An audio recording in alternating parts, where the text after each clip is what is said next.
Well, before we get started, I just want to remind everybody that this envelope most likely has arrived in your mail or will about to arrive in your mail very, very shortly.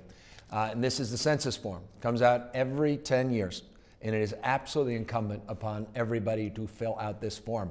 What's at stake is hundreds and hundreds of millions of dollars in the city and county of San Francisco alone. Remember, in 2000, we estimated that the census undercounted the number of people living in the city and county of San Francisco by roughly 100,000.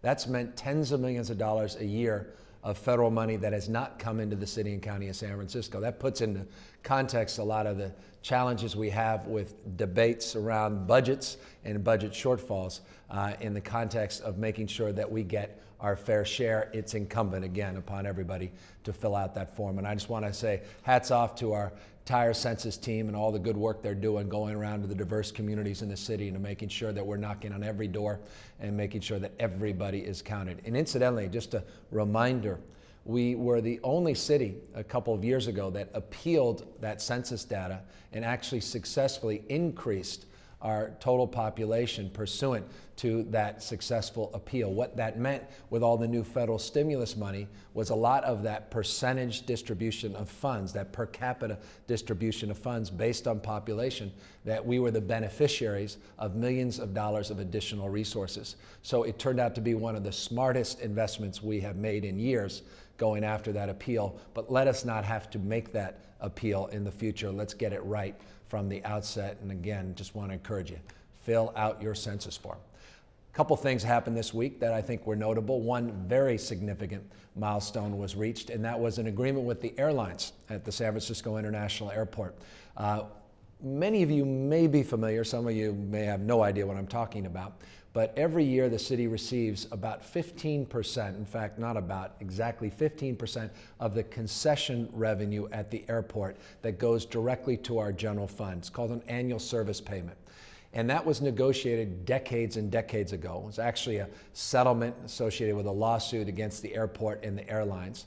That agreement expires next year in 2011. So for the last 2 years, John Martin, our team at the airport, has been negotiating with the airlines to get a new service payment and a new agreement put in place. There was no, by the way, guarantees that we would get any extension on the old agreement. Again, it was through litigation and a settlement that that agreement was first established. And this is unique in the airline industry. Well, we were very fortunate to announce this week the success of a new 10-year agreement that will generate roughly $330 million over the life of not only the next 10 years, but the remainder of the existing 1 year on the contract. So works out to roughly $30-ish million a year.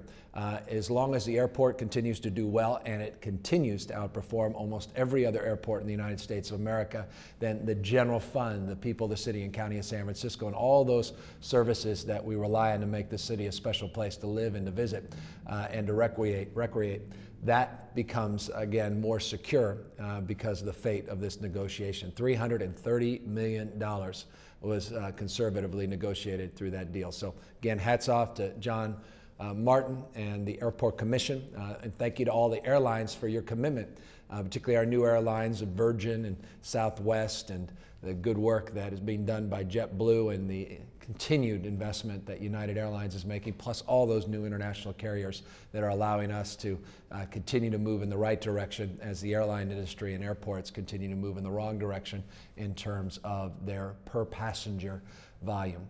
Another interesting, and to the extent that I believe, at least important milestone of the week is we reached 2,110 people.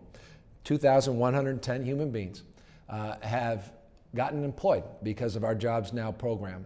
Remember, the original goal was 1,000, moved it to 1,500. Then we had a stretch goal of 2,500 jobs through this Jobs Now initiative. Already we're over 2,100, and we announced it at Macy's.com, which just opened up, and to the extent you're unemployed and you're interested, they're looking to hire close to 50 people. And they're using a new website that we are also promoting that we launched this week called hiresf.org. hiresf.org. So if you're unemployed or know someone that's unemployed, tell them to go to hiresf.org. Or if you're an employer and you want to hire someone, go to hiresf.org, and learn about the Jobs Now program, again, that provides 100% federal subsidy, 100% federal subsidy for wages. All you do is pick up the benefits. A program that's put 2,100 people to work, and a program that could put many thousands more if we continue to match folks up. And the whole idea of this website is to match people up. And we thank Macy's.com for launching this program with us, this new online portal with us, so that we can continue to build on this very successful jobs stimulus program. Incidentally, it's due to expire September 30th. And we'll be back in Washington, D.C. next week to continue our advocacy to get it extended. There's no guarantee that it will, but we've got strong support and leadership from Speaker Pelosi and with both our U.S. Senators, Boxer and Feinstein, and we picked up dozens and dozens of other co-sponsors across the country. We had none 2 months ago. Now we have dozens of co-sponsors to extend this bill. It's not a done deal yet. It wasn't part of the jobs program that the president signed yesterday, but there is a follow-up that's going to be done to that, and we hope we get it in that new extension. If it does, I think we'll see 4,000 or 5,000 people potentially, conceivably, employed through this federal stimulus program, one that works. And finally, on the jobs front, we need to move forward some development stimulus legislation that we've worked on for I think at least 6 months. We reached out to community activists and leaders, nonprofit activists and leaders. We reached out to the development community, for-profit and nonprofit development community, through our Mayor's Office of Economic and Workforce Development to create a framework piece of legislation with strong support from the building constructions trades. And Michael Terrio and others that were out there at a rally this week saying to the Board of Supervisors, please support this legislation that will put 700 to 1,000 people conservatively back to work within the next 60 days. If you think I'm exaggerating, consider this. There are 4 projects that we have identified that within a 2-month period of time, if this legislation passes, will start construction, developing housing. Up to 1,700 new housing units will be developed with this legislation, generating millions of dollars of general fund revenue. The catch is, and the legislation calls for this, is that we defer the upfront fees that developers typically have to pay and push it on the back end. The reason we do that is self-evident. We have a liquidity and credit crisis that continues. We have high unemployment that persists, and we want to deal with the reality that these developers that want to develop simply can't afford in this environment to do so. And if we can incentivize them and carry forward on the back end that obligation that they still have to meet, then we can create jobs, put people to work, and continue to build on the extraordinary work we've done in the last 5 years, building more housing than at any other time in our city's history, save Reconstruction post-1906. So I cannot encourage the Board of Supervisors more to consider and support this development stimulus legislation. Final comment, and that always comes from you, and that's on our, on our Twitter account, on my iPhone, there it goes, finally working, and Facebook. And these tweets and these messages come from the following. This is from calibayareagyrl. That's a good one. Says, I think the Jobs Now program should be for all San Francisco residents, not just parents with kids under 18. Remember, the program has one condition. You've got to be unemployed and you've got to have a dependent. There are thousands and thousands of people that fit that criteria, but there's thousands of more that do not, and that's why it's a very good and legitimate question. As you may know, I went back east about 6 months ago to argue to get not only an extension of this jobs program, but also to consider extending it to people without dependents, to no avail. We decided, in fact, we concluded quite appropriately, the best way to do this was to focus on extending the program as is and drawing down the federal money that has not yet been encumbered. So we're not asking for new money, just allowing us more time to draw down the money that has been made available for the state of California, which is north of, well, in total for the program, through the TANF program, $1.8 billion, of which a little less than $1 billion is set aside directly for these job subsidies. So that's the idea. I wish we could extend it to everybody else, but right now we're just trying to focus on extending what we have and are hopeful again that we can get that done. Here's one from Facebook, this from Zac Mutrux. says, thanks for the Jobs Now. So the Jobs Now theme says, I hired a man who's been unemployed since December of 2008, over a year. It's good for him, it's good for our business, and it's good for the economy. And again, I cannot underscore the example that Zac is providing for all those business folks out there that just believe this may be too good to be true. It's not. And for those of you that are unemployed that believe that won't work for me, it might. Cannot impress upon you more. Go to that website, hiresf.org, or call, remember, always call 311 and ask about the Jobs Now program.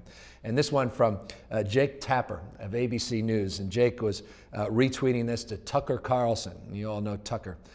Says, who was the last, seems appropriate, at least from Tucker, who was the last Republican mayor in the city and county of San Francisco? Well, the last one was Mayor George Christopher, who served in the late 50s and early 1960s. And George had an interesting history. He was, by the way, the last since 1964. He had an interesting history. He, in many ways, is responsible. I may be overstating this a bit, but in many ways is at least identified as one of the people responsible for Ronald Reagan becoming president of the United States. And you say, well, how could that be? Well, remember, when George Christopher ran for governor of California, he was a prohibitive frontrunner in the Republican primary against some actor from the southern part of the state named Reagan. Pat Brown was the incumbent governor. Pat Brown was not concerned about that actor. He was concerned about San Francisco Mayor George Christopher.